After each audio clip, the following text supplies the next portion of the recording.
না না, আপনি এভাবে না বলতে পারেন না।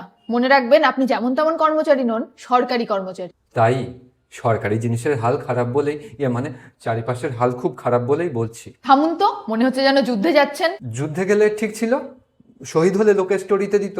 এখানে নিউজ চ্যানেল আছে, স্টোরি কভার করে দেবে 25x7। Madam 24x7। ওরা বলতে বলতে যেভাবে বাড়িয়ে দেয় সেভাবেই বলছিলাম, বাদ দিন। আচ্ছা, মনে করুন আপনি যুদ্ধে যাচ্ছেন, আপনাকে যেতে হবে। আগেও তো গিয়েছি, কখন যে কে বর্ডার টপকে বুথে ঢুকে টপকে দেওয়ার হুমকি দেবে, তখন আটকে ওঠা ছাড়া আর কিছু করার থাকে না। আরে প্রচুর ফোর্স দেবে, অত চিন্তার কিছু নেই।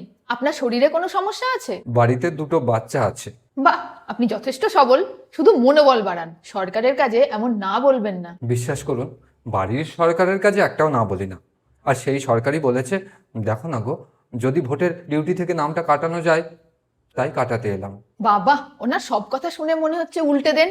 সত্যি বলুন তো, ওনার কথা না শুনে কোনোদিন আলাদা কোথাও যাননি? সত্যি বলতে একবার গিয়েছিলাম, ধরা পড়ে আলাদা হয়ে যাওয়ার হুমকি পাওয়ার পর থেকে আর যাই না। থামুন তো মশাই, কোনো ভ্যালিড কারণ থাকলে ভেবে দেখা যায়। আপনি কোন গ্রাউন্ডে নাম কাটাবেন? ব্যাকগ্রাউন্ডে টুক করে কেটে দিন না প্লিজ।